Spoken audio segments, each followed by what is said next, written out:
Kebusukan-kebusukan orang di zaman-zaman dahulu memang akan muncul di umat Nabi Muhammad. Setan iblis sudah tidak berwajah menakutkan. Wajahnya enak dipandang. Suaranya enak didengar. Tutur bahasanya punya magnet untuk diikuti. Walakinnahu dajjalun min dajajilati hadhihi al-ummah. Tetapi mereka adalah dajjal. Pendahulu-pendahulu dajjal yang asli. Kamu akan berapa banyak orang membuka medsos, membuka YouTube terpengaruh. Habaib dibilang Yahudi. Memang mereka dicetak oleh Allah Ta'ala untuk menjadi dajjal di umat Muhammad SAW. Kalau hati umat Muhammad sudah ada bughd, benci dengan anak cucu Rasulullah. Bukan hanya benci lisannya, menikmati mencaci maki anak cucu Nabi Muhammad. Mencaci maki dzurriyyatul hasanain. Hati Nabi Muhammad SAW hanya dingin apabila beliau berkeliling dengan arwah suci beliau ke wali-wali dari anak cucunya. Kita mendengar bahwa Al-Habib Abu Bakar bin Muhammad As-Sagaf didatangi oleh Rasulullah SAW. Assalamualaikum warahmatullahi wabarakatuh. Bismillah, alhamdulillah, innal hamdalillah nahmaduhu wa nasta'inuhu wa nastaghfiruh wa na'udzu billahi min syururi anfusina wa min sayyiati a'malina may yahdihillahu fala mudhillalah wa may yudlilhu fala hadiyalah. Wassalatu wassalamu ala Rasulillah Muhammad ibn Abdullah wa ala alihi washabbihi mawalah, amma ba'd.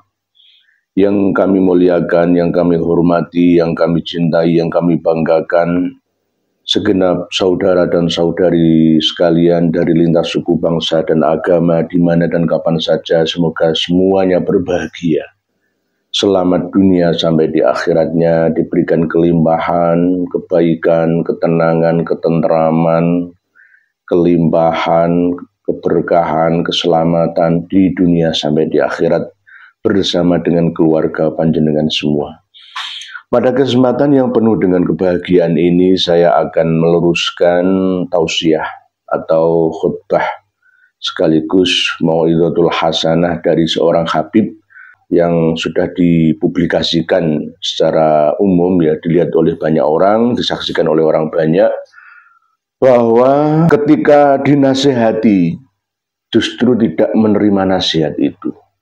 Bahkan yang menasihati itu diserang kembali, diserang balik. Mengatakan bahwa orang yang meluruskan akidah umat, membenarkan yang kurang benar, yang meluruskan yang bengkok, dituduh sebagai dajjalun, kadzabun, iblis, syaitan. Terus sekarang jika itu dibaliknya, kalau mereka para habib itu mengatakan kepada kiai, kepada umat Islam pada umumnya dengan perkataan itu, mereka bebas dan sah-sah saja. Ini namanya orang golek menangi dewi namanya. Mau mengkritik tapi tidak mau dikritik. Mau mempersekusi tidak mau dipersekusi. Ini namanya orang yang benar-benar batorul haq wa ghamtun nas namanya. Menolak kebenaran, ya,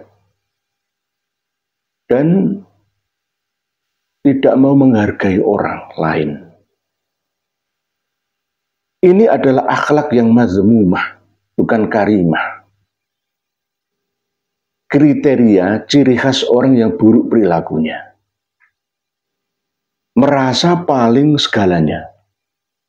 Bahkan mengkapitalisasi ayat-ayat suci untuk kepentingannya. Innama yuridullahu liyudhiba ankumur rijsa ahlal baiti wa yutahhirakum tathhira. Ahlal baiti itu selalu diartikan, ditarik ke pemahaman para habib. Jadi ahlul bait itu para habib yang sering kita dengar keluar dari lisan mereka, para habib-habib Ba'alawi itu. Mereka selalu mengakui bahwa yang namanya ahlul bait yang resmi dan asli itu dari kalangan mereka saja. Golek menangi dewi, merasa paling alim sendiri, merasa paling berhak untuk menafsiri ayat suci sendiri. merasa paling murni dzurriyyah Nabi yang harus ditaati atas segala pendapat mereka. Tidak ada yang salah karena mereka itu orang suci. Tidak ada dosa karena mereka sudah disucikan liutahhirakum tathira. Baik itu bodoh, gila, ahli maksiat, durhaka, tetap saja itu suci. Ajaran macam apa ini? Inilah yang merusak Islam dari dalam. Bentuknya Islam. Dia mengaku sebagai muslim mukmin, tetapi justru dia yang merusak dan merobohkan bangunan keislaman dan keimanan ini. Ini yang sangat membahayakan. Orang awam yang mau menyadari kesalahan itu lebih baik daripada orang alim yang bila itu jelas-jelas salah, dia tidak mengakui kesalahannya. Sulit untuk menyadarkan orang pandai daripada sekedar menyadarkan orang yang kurang pandai. Jika kedua-duanya ini tidak didasari atas dasar akhlakul karimah, atas dasar saling menasihati, watawasau bil haqqi, watawasau bis sabri, watawasau bil marhamati. Karena apa? Merasa yang paling berhak untuk menasihati orang. Maka dia merasa tidak boleh dinasihati oleh orang lain, kecuali dari golongan mereka sendiri yang berhak untuk menasihati mereka.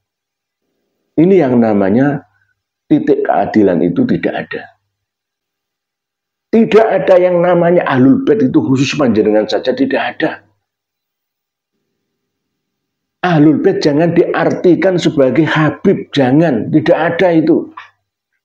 Kalau toh itu masuk pada kategori atba'uhu ila yaumil qiyamati, oke, itu ahlul bait secara umum. Tetapi kalau ahlul bait yang mengaku suci, khusus dzurriyyah Nabi dari kalangan para habaib itu, ini yang tidak benar, kawanku.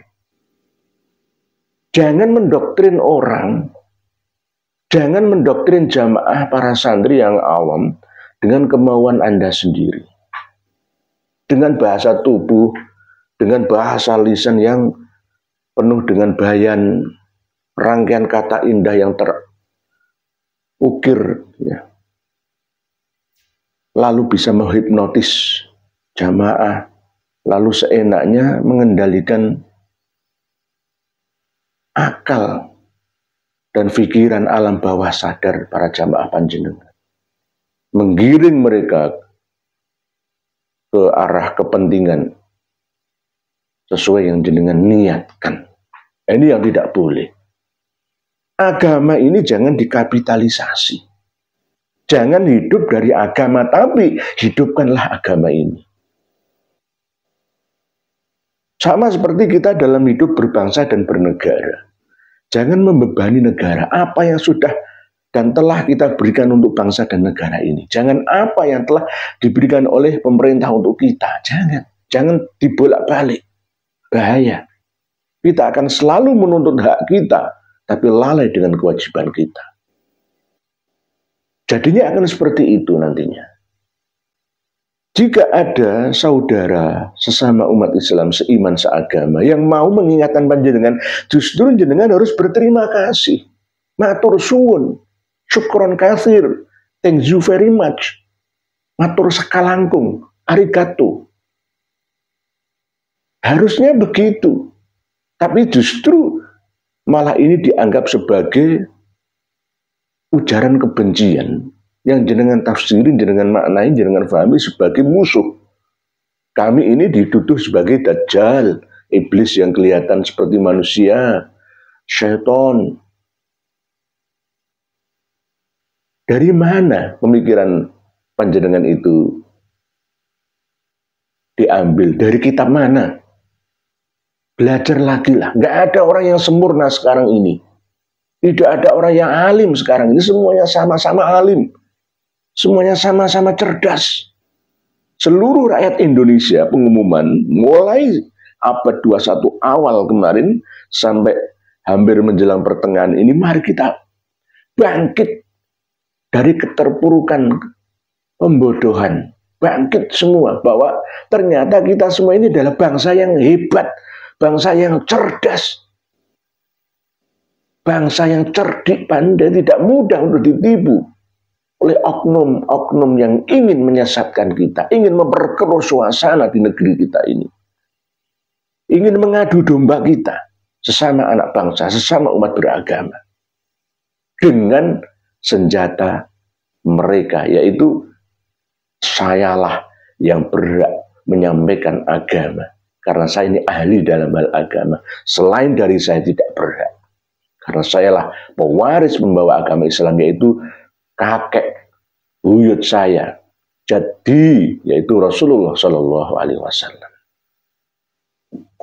Wassalamualaikum warahmatullahi wabarakatuh.